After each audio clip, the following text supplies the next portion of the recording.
दोस्तों आज की वीडियो बस यहीं तक थी। उम्मीद है आपको पसंद आई होगी। अपनी राय का इजहार कमेंट सेक्शन में ज़रूर कीजिएगा।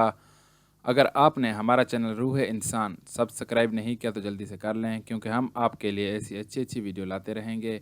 मिलते हैं एक नई वीडियो के साथ, तब तक के लिए अपना ख्याल रखिएगा। अल्लाह हाफ़िज़।